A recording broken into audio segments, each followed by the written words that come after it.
evening's esteemed guests, and thank you for joining us for today's critical conversation on Tritons tackling xenophobia. For today's program, we will hear from Chancellor Pradeep Khosla, followed by Vice Chancellor for Equity, Diversity, and Inclusion, Becky Petitt. Vice Petitt will introduce her colleagues, Dr. Diane Forbes Berthoud, Windi Sasaki, and Dr. Edwina Welch. Without further ado, it is my distinct honor and privilege to introduce Chancellor Pradeep Khosla. Good afternoon, everybody, and welcome. My job today is actually easy. My job is to just introduce our panelists and kick off this series. So as you heard, our panelists today, our panel is going to be led by Dr. Diane Forbes Berthoud, and our panelist will be Dr. Becky Petitt, who's the Vice Chancellor for Equity, Diversity, and Inclusion, and Program Manager Windi Sasaki, who's the Program Manager for APIMEDA program at UC San Diego, and of course, our Director of UC San Diego's Cross-Cultural Center, Dr. Edwina Welch. When this series was conceived, many in our Asian community were being negatively targeted with the propaganda regarding COVID-19. And COVID-19, this era of COVID-19 has really brought about and made stark the issues of xenophobia, racism, anti-Blackness in very clear ways.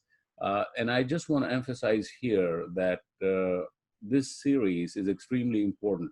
Unless we are able to talk about systemic racism, unless we're able to talk about anti-Blackness, unless we're able to talk about xenophobia, we'll never be able to confront it. And I think we are at a special point in history in our country right now, where we have an opportunity to do something significant, where we have an opportunity to deal with these issues. And I hope this series, this being the third of the series, really maps into deeper conversations and, more importantly, specific actions on part of us as individuals and actions on part of us as leaders, and institutional actions and institutional support for how to eradicate this from our country. And so you will hear multiple perspectives, and I welcome you to ask questions. I welcome you to have a free conversation. Clearly, this program did not happen in vacuum.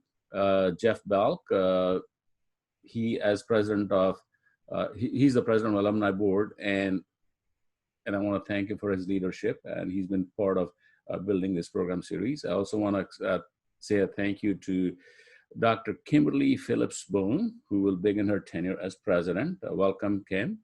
And last but not the least, I want to say not just a thank you, but to recognize the great work that Dr. Becky Petitt has done. She has been here for 5 years, and I can tell you under her leadership, we are seeing a very strong interest and support for EDI. And I'm looking up to her and forward to her leadership in making sure that we as an institution are at the forefront of dealing with racism and anti-Blackness as issues. So Dr. Becky Petitt, can I hand this over to you, please? All right. Thank you so much for that kind introduction, Chancellor Khosla.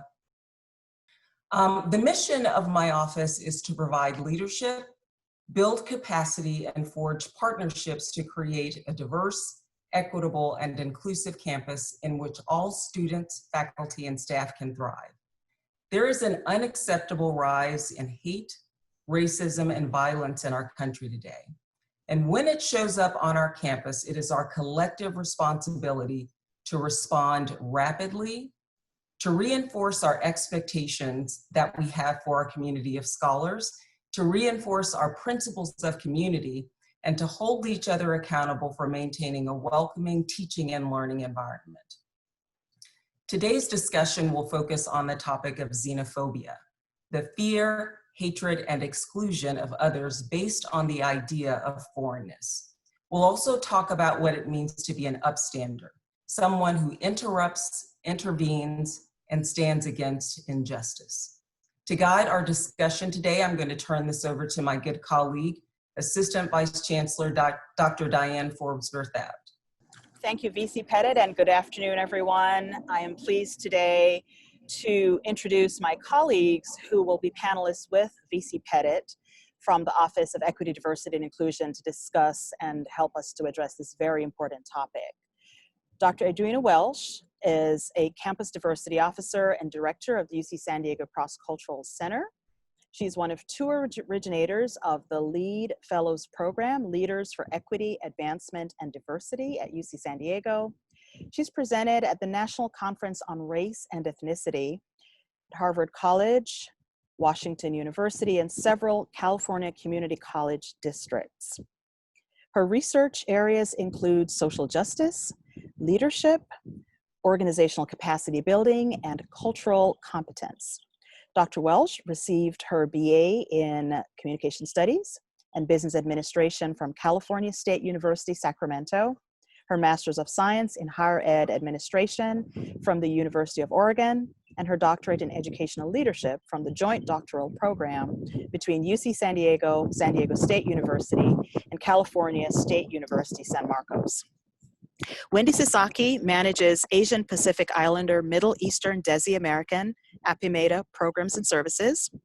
Windi is a first-generation college graduate and an alumna of UC San Diego, where she received her BA in psychology and minors in biology and classical and medieval Europe. She received her MA in student affairs in higher education from Indiana University of Pennsylvania, where she completed research on Asian American college student development. And Windi has over 15 years of experience working on college campuses with students. Such a fine panel that we have assembled for you here today. So we're talking about xenophobia and racism at a time when there are protests about the treatment and the policing of Black people. Windi and Edwina, how are these connected? Thank you so much for that great introduction, Diane. And I'm very excited to be in conversation with everyone and my colleague, Windi Sasaki. One of the things that we talk very much about, and in our first slide, is the triangulation of all of the things that are happening today in our country, as the Chancellor mentioned, with anti-Blackness, xenophobia, the stress of economic insecurity. And part of what is true that we are thinking about is this notion of how does it all fit together?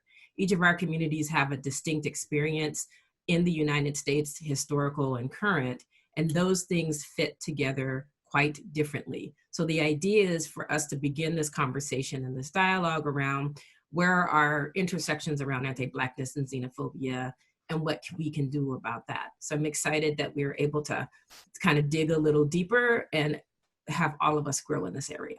So I think from the slide, you'll see some different images that are from a history of solidarity and coalition building that has happened between Asian American people and Black people in the United States.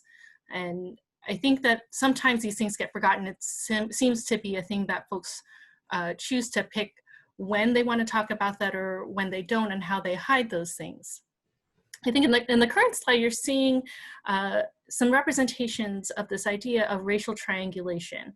This is the set of ideas that when slavery ended, that there needed to be a way that folks talked about Black folks in ways that would still be inferior to white folks, and a need for labor and relatively cheap labor. So there was this influx of Asian American folks or Asian people who were laborers that brought to the US to serve as people who could be paid less and positioned in a different kind of way, with the idea that the US could send all of those folks back to Asia and not necessarily stay American. So it creates this wedge where they might be valorized, or we might be valorized in ways that are in reference to position related to how Black folks are discussed in the US, but not given some of the same kind of position as white folks, and that there's this idea that we would always be foreign. So I am a third and fourth generation Asian American person, and I am always still asked where I'm really from, and that my English is really good or something like that, with the assumption that it probably wouldn't be, or that I wouldn't be from here, that my parents wouldn't be born here, that half my grandparents would have been born in the US. And so we see some of these things work out where you see this headline from NPR in an article talking about how the model minority myth is used as a wedge. And so when we see some of these types of imagery, we're really talking about this way that the US has used Asian Americans to kind of wedge between this idea of Blackness and whiteness and what kind of position folks might attribute to us, even though all of this is oppression and we're talking about racism in ways that mean that it's all connected. We're all connected in the way that we are receiving racism. And Windi and I were talking about an interesting conversation and an example that I had when I first started at UCSD to bring it to campus, where I was interviewing for the directorship of the Cross-Cultural Center, and I was very excited to think about and see the diversity on campus because I had done the research and looked up and knew that the campus was 40% students of color.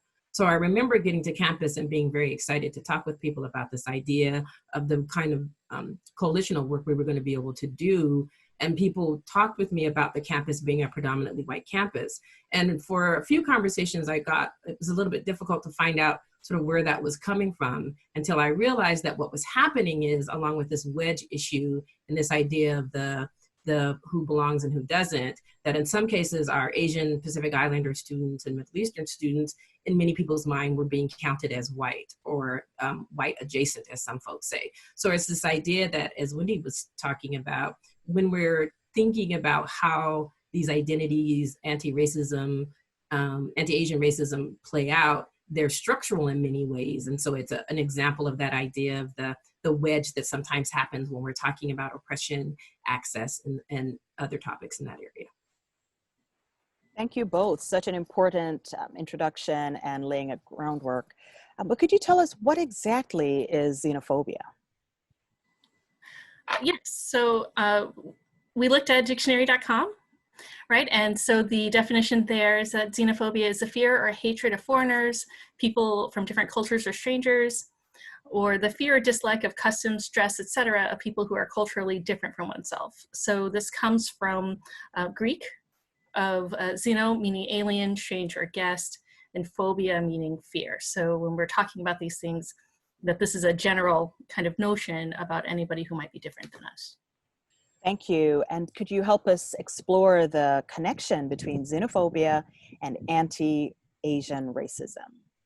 Absolutely. So when we're looking at xenophobia, which is the word that we used in the title of the panel today, and what we're seeing kind of come up more often, it's this idea about anybody who might be foreign. So on this Venn diagram, the green circle around xenophobia has a bunch of different types of things that we're seeing now and historically around ideas that are xenophobia.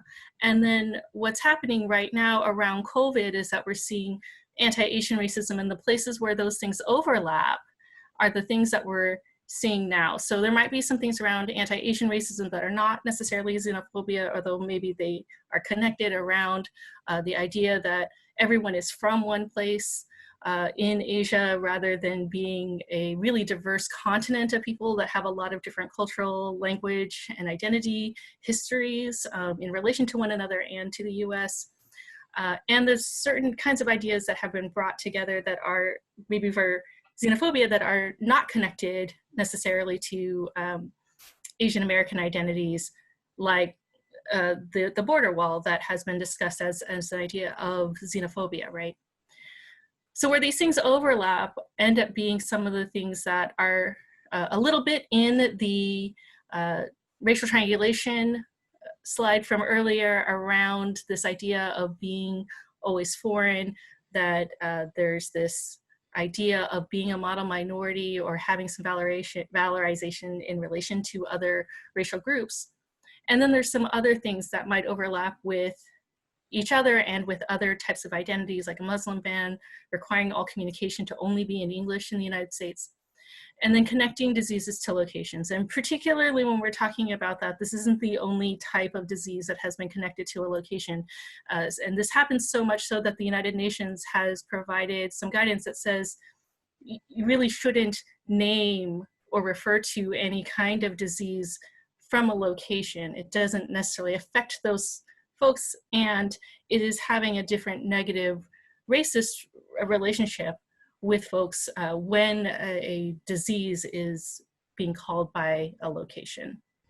Could you help our attendees see how some of what you're discussing is relevant to our current context? And some might ask, you know, is it really that bad? Where are we even seeing this play out right now? And early on in the in what we saw with the COVID coming to the country, there had been reports of hate crimes and bias incidents against people identified as Asian descent. And so to just read a few headlines from the slide, bullies attack Asian American teen at school, accusing him of being of having the COVID virus. This is from February 14th, very early on in what we were looking at as the pandemic, and that this was something that happened in California. So I think that sometimes when we're talking about where things happen, we'll think, well, that is some other place in the country. But really, this is one of the first incidents, and Windi will talk more about what we're seeing on the national trends. There's other kinds of things that are happening where the FBI says Texas stabbing was targeted at an Asian American family and was a hate crime, and it was fueled by coronavirus fears. And what a couple of these constructs are looking at, and what Windi was talking about, is the Asian American labality. These are different groups of Asian American or Asian folks, either Chinese or Bhutanese and other areas. So even in the way that we describe what's happening and the ways in which the virus is bringing up these kind of hate attacks and incidents, really shows that that we have a definite problem of anti-Asian racism. So acid attack in Brooklyn, and a woman who a parent thought they had coronavirus named a hate crime, and commentary, and so such that people started collecting a lot of this data about what is happening in the community. So there's always been anti-Asian racism within the country, and the pandemic and our other economic and other crises has brought it to the fore of our understanding and discussions. What some of these headlines in particular kind of underscore is that even though folks have been talking about the virus as Chinese or based on a location or something like that, that what has happened is that it has affected anyone who anyone thinks could potentially be any kind of Asian. So when we're talking about this hasn't been so specific to an ethnic group, but has also affected an entire way that the US classifies a race of people. So in many of these cases, the ethnicity of the people who have been targeted have not been Chinese. And even if it was, I think that there's this way for us to understand that in the US, sometimes when we hear the word Asian, people assume that we're talking about somebody who is Chinese, Japanese, or Korean. And the reality is that this is about 60 different ethnic groups in Asia, and that sometimes people don't know the difference between them. So the group in the family in Texas was Burmese, the woman in New York City is Korean American. So we're seeing this kind of spread as a way that a race of people is being targeted, and there's starting to be some upticks in the way that people from the South Asian American community, so people who are Indian American, Pakistani American, Sri Lankan American, are also starting to be targeted, and there's some research and surveys that are going out around those things. So what happens too is when we hear some of these things, there's been a survey that was done and released about a week and a half ago about how folks were experiencing or if they were concerned about racism that was targeting Asian American people. And so when we see that 75% are concerned, that concern for Asian American people, including myself, has been fear. So that has been an increase in anxiety and the ways that I might feel comfortable doing things that in January I had no concern about going and doing, or fear about how people might interact with me, particularly given the way that I look. And when we see that numbers are lower for other groups of people, a lot of times this translates around my expression of my fear as dismissiveness. So sometimes, oh, is it really that bad? Oh, I heard it's only people yelling things at you. And yelling at me is still pretty concerning, I think. I think that the fear of that, because we're unsure sometimes about, is something more going to happen. So when we see some of these things, that is also just kind of the way that people are navigating their day. I think that aside from just the concern, the next slide shows a report from a group that has been taking on self-reporting. So what they are asking for folks to do is that if they've been the victim of anti-Asian hate, or have a family member who has that, it's getting reported to a group who can track that. So this report that was published on June 9th, and you're welcome to go and find these, are publicly available on the website, reported almost 2,000 incidents of hate in the US that had targeted Asian American and Pacific Islander people. What should be noticed is that over 59% of all these reports happened in California and New York. These are generally two states in the United States where people assume that this type of thing doesn't happen to Asian American people, that they're very diverse, and that people are supportive and embracing diversity, particularly of the Asian American populations there. And yet there's a lot of different incidents that have happened in a lot of those places, that there have been a disproportionate number of these reports that have been targeting women and feminine identified people, and concerning a number of them that target the elderly. And so when we're considering the different ways that they are hearing these reports, that this is what's being reported. It's also really important to note in these types of cases is that there's a lot of underreporting. There's been reports and stories of folks that were in Time Magazine, I think this week, of people who had tried to report incidents of things that were happening to them, people spitting on them and things like that, to the police, and the police told them that it wasn't worth their time to take the reports. So when we're thinking about this, like, sometimes people also don't report because they don't know what that's going to do. There's also a lot of shock and disbelief that something happened, and that there will be something that can happen around that somebody will take action or support this. So when we see these things, there are 2,000 reported in the country, we should assume that that number is really low. Will you talk with us about building connections and the learning resources? And then I think people want to hear more about what can we do. It's exciting. The next slide that we have on is one that we've been seeing coming out, and the graphic describes someone who is recognizing racism in America, and then someone is writing, doing great, let's move and go further about it. And you'll see the reference to the image. I think what this says specifically for the work that we can all do as Tritons is what we see happening in anti-Blackness and the reporting and supporting our APIMEDA community members is that we are at the beginning of that conversation. We're at the beginning of those actions. A lot of colleagues and I have been talking about it, how nice it is to see books on racism and understanding of the communities, and that people, as the Chancellor was saying, are really wanting to make action and do something about it.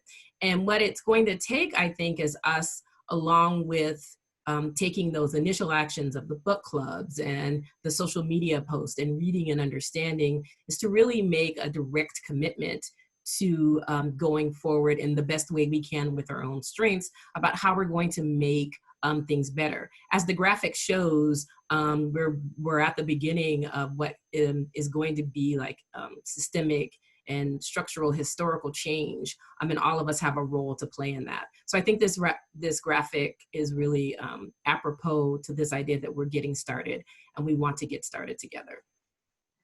Yeah, I think one of the other things I like about this particular image is that it shows that this is a process, right? This isn't one thing that you can do. And so sometimes when people ask me, well, what's something I can do?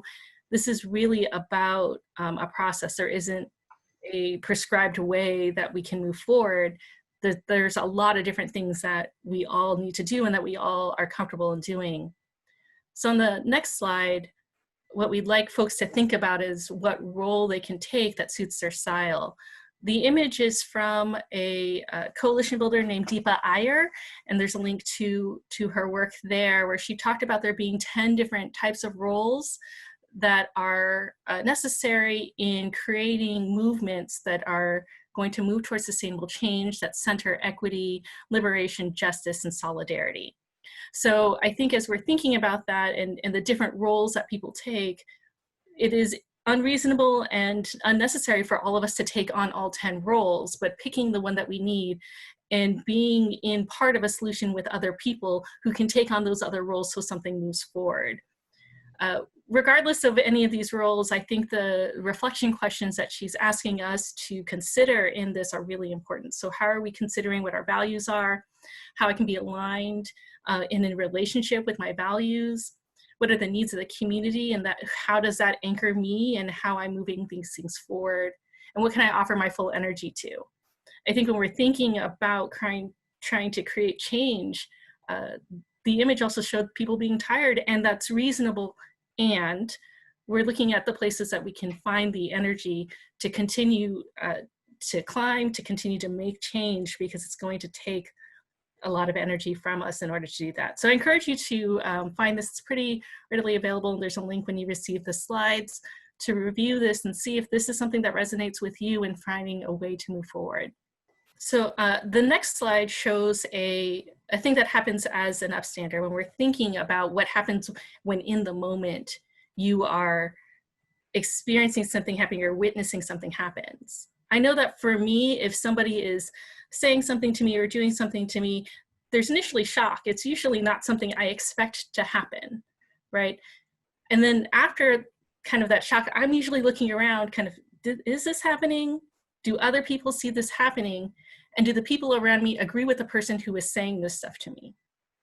And I think that what happens most of the time is that it's hard to tell who is with me and who is with a person who is saying these types of things.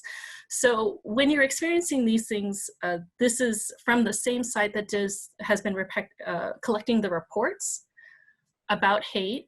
And they're saying, that there's some ways that you can take action when you're seeing these things to approach the person who is the target, introducing yourself, making sure that they identify that you are a friendly person who's trying to help them, ignoring the attacker. This will help take the focus from the person who's the target away from that person and to you, but also it distracts them as far as, they're used to having that attention, I think, when they are in that type of role, and offering things to accompany them, to offer support, and asking if that is something that they are interested, that they want, that they feel is necessary at the time. This helps to calm the situation. It affirms that I did see this thing, it is happening, and it's bad, and that I'm not alone when these things happen.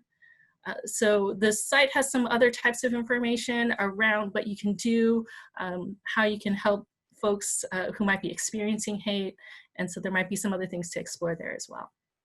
And I want to echo what Windi is saying. How do we show up for folks and are available and make sure that we actually affirm and step forward in those ways? Upstanding and bystander intervention is really, really important.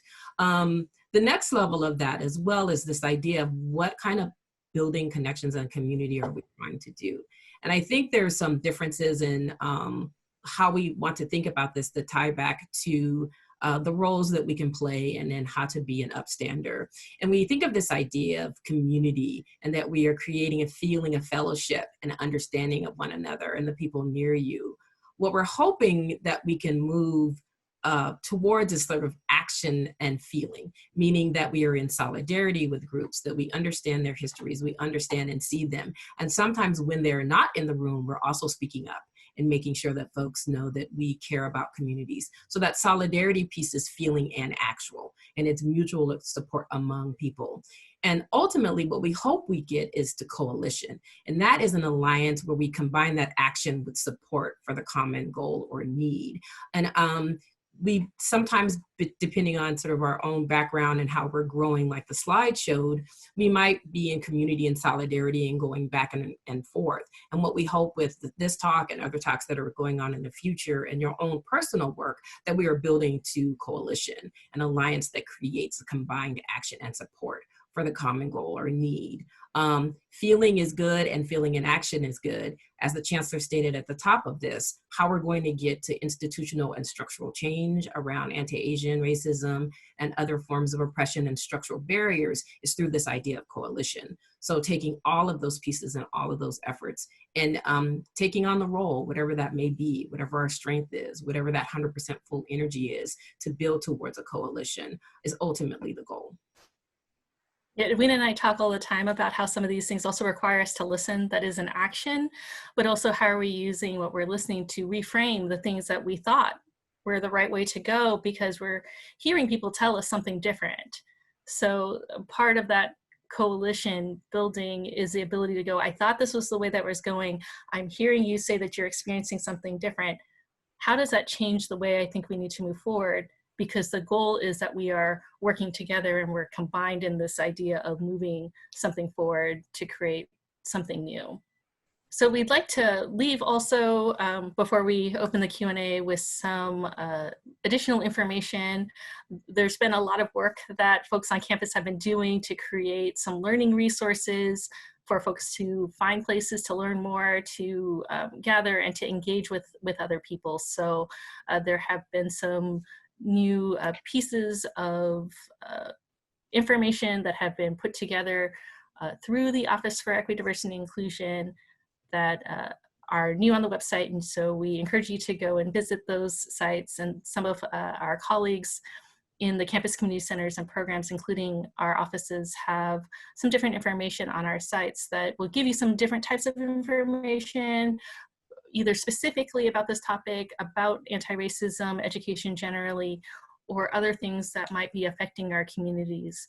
So we hope that you'll take some time to review some of the sites and know that they are on the website all the time. So if you think about them a month from now and want to look for some other things, we'll have those things also available for you to be able to return to and to see what else we have found that we would like to share through the websites. And as we started with the top with the images of Asian for Black Lives and Black Lives Matter, Daryl Smith has a construct of foregrounding and backgrounding. And so we do need to be learning about different communities and anti-Asian racism and anti-Blackness and colonialism and other ways in which those pieces are distinct. And then the more that we can do the coalition building, the more we can understand how they're interconnected. And that interconnected piece is where our strength and coalition will be. So none of this happens in a vacuum. We see the history, we see how structures have been built. And so keeping that in mind as we're looking at and thinking about how those work, I think is really important, because sometimes we want to learn things in isolation about one group of community or one point in time, when it is all interconnected and intersectional in its approach. Thank you so very much. I'm learning wonderful, amazing things, such as listening as an action. I'm definitely seeing and hearing the resonance of multiple partners needed to make change. And very important that there are multiple roles that we can play. Sometimes some of us think, well, if we're not in the streets, we're not making a change. It could be that, and other roles. I can be a visionary, a builder, I can be a storyteller, healer. That's really very insightful and wonderful. Thanks both of you, Edwina and Windi. And we actually had a question, one of the first questions that came in earlier, and I think this will be helpful. Vice Chancellor Petitt will take is this the question on race and racism? Is that the one you wanted to begin responding to, VC Petitt? And or Windi and Edwina can jump in after. I see the first question as one about representation. Okay, all right, so we'll do that one, and then there was one that got sent on racism. So there's a question. I'm bothered by the fact that my department of over 20 employees is not represented by one single person of color, myself included. How do I express to upper management the fact that this lack of representation is unacceptable? And how do we realistically work toward change? So thank you for that question. And you have just expressed to upper management that that's unacceptable. Message received, and absolutely agree. Through our strategic plan for inclusive excellence, one of the first things we did was to make our data visible. to ensure that everyone sees the representation. We can see who's here, we can see who's not represented, because I firmly believe you can't solve a problem you can't see. So with that data, we are having each academic unit leader look at their data, examine the data, and then think about how they can improve the presence, the climate, and the experience of all members in their academic unit or in their unit writ large. So that is an issue and we are aware of it. We are actively working on it. And we had our first accountability meetings at the end of last year in October and November. And for those areas who need to improve, that was made very clear through this process. So the Chancellor, the Executive Vice Chancellor, the EDI Advisory Council, members of my team, we all received the information and we have expectations that we will improve in areas where it's necessary. Thank you, Vice Chancellor Petitt. And for anyone on the panel, there was a question as we were moving through. We mentioned race and racism a few times, and the attendee has said, you know, do we have common definitions of this? From the work that you've all done in your research and practice, how would you define race and racism, and how is it being used in the context of this webinar? So the US Census, I suppose, is maybe where I usually start with looking at how we're defining race in the US, that there are different ways that the US government has classified folks. A lot of that is relatively connected to, I suppose, a place of ethnic origin. And that's not necessarily always consistent. That has changed several times throughout the course of the history of the United States. The current set of the ways that the government is classifying race includes some things that might have been continental and the ways that folks have expressed those groupings. So we see things like Asian that would be really kind of part of a continent, and but not the entire continent of Asia. That sometimes includes Pacific Islanders, which are not on the continent. We see other kinds of things around Latinx, which includes multiple continents, and so it has changed over the course of history in the way that we're looking at that. Racism would be the idea that folks of that race should be targeted or hated for being a member of that group. And sometimes those things are attributed based on the way somebody looks and the assumptions that people are making about where people are from. So this is where sometimes those things overlap with xenophobia because some of those things have been attributed in these types of ways. I think I would also add the question, when you're thinking about race and racism, one of my definitions is always to look at the structure of power and to look at how the structures have been set up. So we're looking at kind of institutional structures of racism, and there's individual structures of racism. Anybody who ever wants to send me an email, there's a lot of research about how race has been constructed throughout history, and I'm a geek, so I love these kinds of things. So it's a very broad topic. What I would say just quickly is that race and racism gets used in very different ways, as well as xenophobia, anti-Blackness, and the other things that we've been talking about.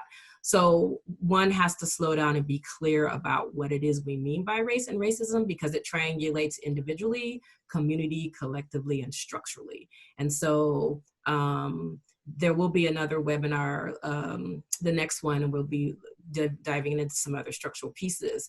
But race and racism have been used very interesting and intertwiningly. And if you even look at the census, who was counted as which races, as Windi was saying, it's a moving target, because in 1964, different people were counted as white that are not counted as white now.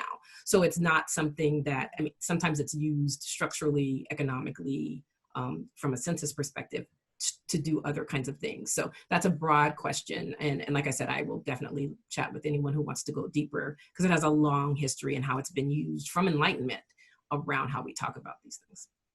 Thank you both. And this question will be for Windi. Considering the incredible diversity within the Asian American umbrella term, has our simplification of this group to the group Asian American contributed to the current xenophobic behaviors? Sure. So I should maybe start with the history of the term, right? So Asian American is a term that was first used by college students at UC Berkeley who were describing a coalition. And before that, folks were Chinese American or Filipino American or Japanese American, which were the largest groups that had been in the US, and Indian American. Those are the groups that had been the largest in the US at the time. And there was no way for folks to be able to talk about their needs because they were told individually, you're too small. And there wasn't a way to collectively talk about what they were experiencing that might be similar in need. So this is a coalition term, right? These were folks who weren't necessarily feeling like they were in the same communities. They had different languages and cultures and things like that. And at different times in the US, that also made sure that people knew that they were different identities, right? And created this term to be able to go and ask and advocate and be in solidarity with other groups of people of color. And what happened is the US has taken this term and changed it. And what happens also is that when people hear Asian American because of this history, most often they're thinking of somebody who is East Asian, so Chinese American, Japanese American, sometimes Korean American, and it changes what we mean, or sometimes how people are assuming that folks who might be Southeast Asian or South Asian are connected into the community. It becomes very difficult when I use language myself in my role. I've been very conscious of the ways that I'm communicating to different groups who really only gather based on their ethnic population or have different needs, even though they're all Asian American or they're all APIMEDA students, because what we're really talking about is coalition words, and they're expecting community words. And sometimes everybody else also expects that I'm talking about community words, and these are different. It's not how these words are first coined, it's not how they were first used, but we have taken them to mean something different. So it is very complicated also in the ways that we're talking about the needs of a really diverse group of people that sometimes people want to group as one homogenous group of people. Thank you. So I think we have about 7 or so minutes for questions. So just bearing in mind our time, here's another good one. How would you address comments or beliefs from people that say, quote, people are too sensitive, unquote, and that they should not take comments personally when they're not willing to actively listen as an action? So how would we respond to people who say those things? I think one of the things I've been trying to practice in a lot of the work that I do in training is to always ask a question to get clarity about what the definition is. When someone says, oh, that person is being too sensitive, I'm curious as to what that's actually meaning. Because it's almost like when I say the word you. Well, if you did this or you did that, that is me putting energy onto you to change, as opposed to me saying, I'm feeling this way, or this is impacting me. So it becomes a kind of term of pushing off of what is actually being said and how hard it is for folks to listen. So my favorite technique is to pretend that I'm a 3-year-old. And when I hear someone say, oh, that's the people are just being too sensitive, I ask them to let me know what that means to them or what they're looking like. And then they'll say things, well, it was just a joke. And I was like, okay, well, let's talk about intent versus impact. And what if that joke was turned back on you? And so you begin to be able to get into deeper conversations and open up a space, because often that is a pushback term. So when I hear, it's like when I hear you, well, if you just did this, or if those folks just did that, what it's doing is placing the onus outside of myself to answer those questions. So I like to be in conversation and community with people around where these come from, because they're often laced in implicit bias and stereotypes and things that have been unexamined. And so the question looks like it's asking that person about being too sensitive, but it's really about how do I hear and understand where my viewpoint is coming from. So being in conversation with the person about when they say something is too sensitive, tell me a little bit more about why you think that is. Because then it often leads to a power dynamic, and it often leads to, oh, well, that's what I heard when I was younger, or that's something everyone always says. And so we can get into some real dialogue when we start asking people about what these words mean to them, and when they're making those kinds of statements, what that means. Thank you. There's a structural/systemic question about what UC San Diego is doing. VC Pettit, I'm going to direct this one to you and talk about the work of your office, and then anyone else can respond. So the question is, can you speak to what UC San Diego is doing as an institution to combat systematic racism and how employees might help play a role collectively?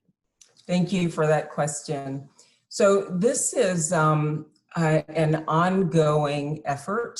It is not something I would say that we are ever going to be able to check a box on and say that we're done with that. So we begin with our messaging about telling the world, prospective students, staff, faculty, community members, who we are, what we stand for, what we believe, and how our work aligns with the mission of UC San Diego and with higher education in particular. We then, when we are onboarding all new community members through new student orientation, undergraduate and graduate, through new staff orientation, through new faculty orientation, we are reminding folks, this is what it means to join this community of scholars. These are our commitments to each other. These are our principles of community that we expect that you will abide by. And when you don't, we have the Office for the Prevention of Harassment and Discrimination, where individuals can report acts of bias and discrimination and be held accountable for that. So we also talk to our academic leaders, to our chairs, to our vice chancellors, et cetera, and talk to them about how it is their responsibility to help create and maintain a welcoming academic environment. Thank you so much. Excellent. And we are pleased, all three of us joining with that work from this office to support that work. Here's a question about Asian American students and Asian international students. Does the recent climate have an impact on the relationship between Asian American students and Asian international students? I don't know that I've heard anything directly about any change. I think that this might have underscored that they're experiencing the same thing. And so the way that that gets processed, I think, between some of our Asian international students and our Asian American students will be a little bit different based on the context that they grew up in and the ways that they might also be experiencing this idea that maybe they don't belong here where, you know, our American students are, but I'm from here, this is where I'm from. So I think it's really just a difference in the ways that folks are processing and understanding that. I don't think that has, or I haven't heard any instances of how this might have changed a relationship between them other than that they acknowledge that they're all experiencing this thing. Thank you. And then here's a question about xenophobia and allyship. Regarding xenophobia, how can we introduce allyship to change this fear? So I think fear sometimes is this interesting word, right? So sometimes when we're talking about that we sometimes attribute to fear is discomfort. So I can't remember who you told me had said it earlier today, Edwina, but we were talking earlier about discomfort, right? Yeah, it was Laverne Cox reminded us on the Daily Show the other night. And for folks who don't know who Laverne Cox is, she's a wonderful transgender activist that people have seen on television shows. And she was talking about this idea of sitting with uncomfortability and the idea that we've turned fear or connected fear and uncomfortability as the same thing. And so with a fear response, you're doing fight, flight, or freeze, which is some of the implicit bias things. And what she was saying is, how do we help people be okay with being uncomfortable and doing things anyway? And so because of what ends up happening around anti-Asian racism and xenophobia, I think there's a lot of fear of doing something that we think is fear, but it's really the uncomfortableness of before taking the next step. So I'm thinking personally a lot about, let's distinguish with what is really fearful and what is really uncomfortable. Because often if we can make something fearful, then we won't do anything about it because it's too far on our learning edge or it's too far out of our comfort zone. Whereas if we describe something as being uncomfortable, we can take a little bit more courage to be like, yes, I'm uncomfortable and I'm going to do something about this anyway. So I think allyship is very much about making the distinction between fear and comfort, and then figuring out, oh, this isn't really fear of that person or fear of what's going to happen. It's really me being uncomfortable that what's going to happen if I say something or do something or move in a certain way. So we think about that as getting to those learning edges and pushing those. And so I really wrote that down because I think in a lot of the work that Windi and I and ADI do is really distinguishing between that, because people don't want to do this kind of work because of the fear.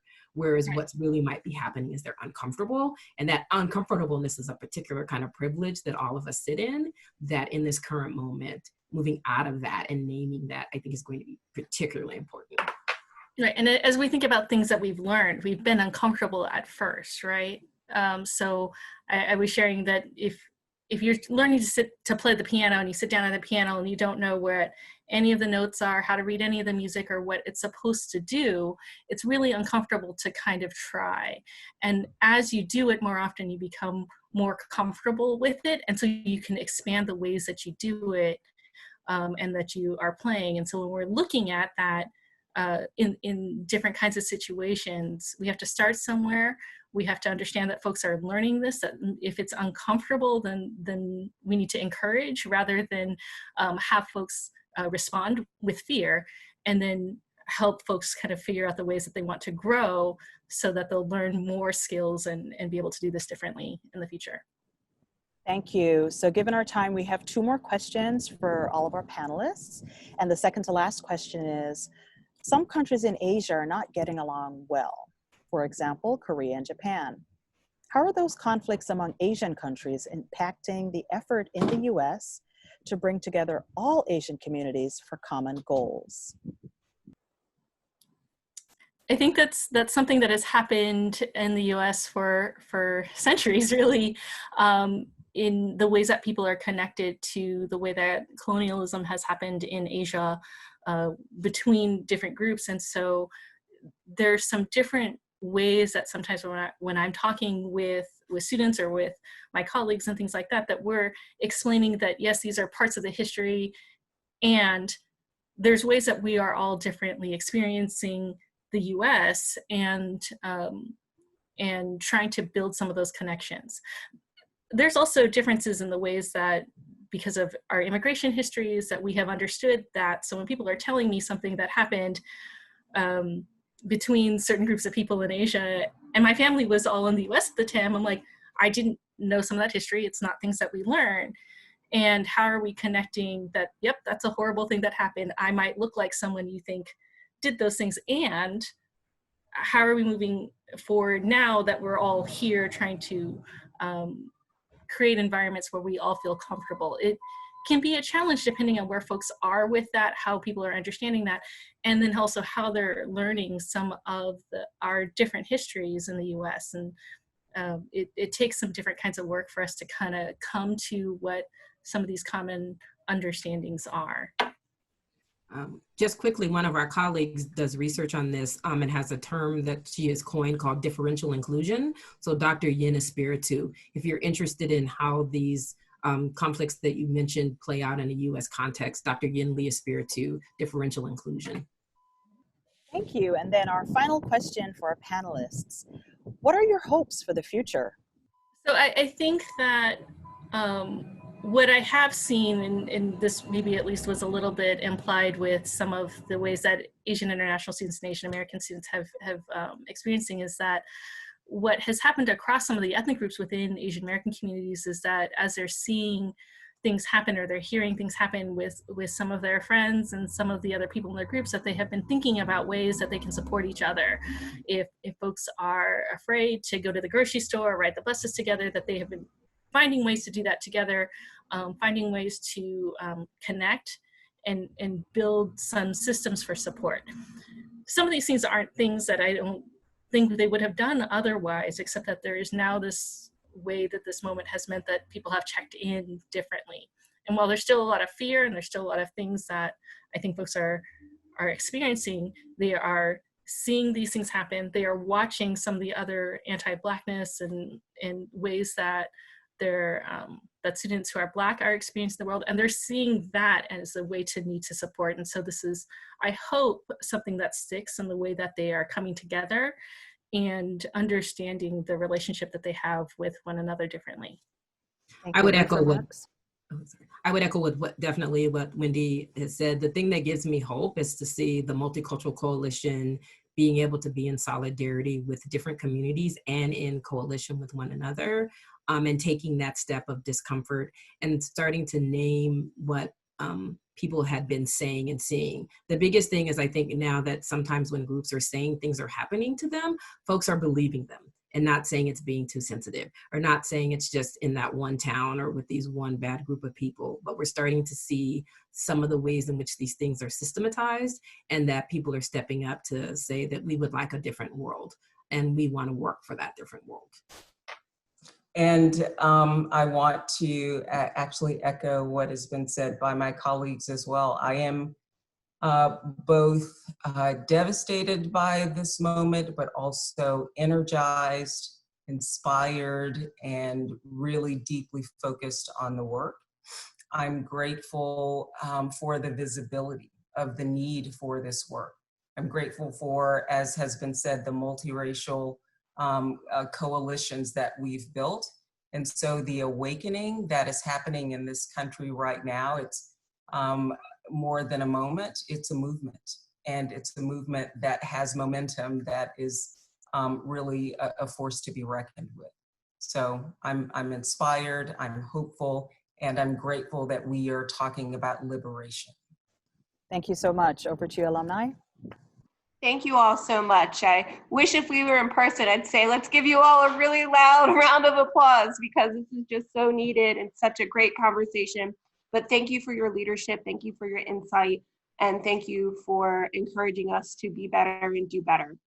I want to let you all know, all of our attendees, we're thrilled to say we had over 250 people log in to participate live and over 500 requesting for the recording. So thank you for your participation. Additionally, we're here for you. This is one of many conversations that we're having. Please save the date for July 21st, which is our next conversation on Tritons Tackling Racism, Part 2, Battling Anti-Blackness.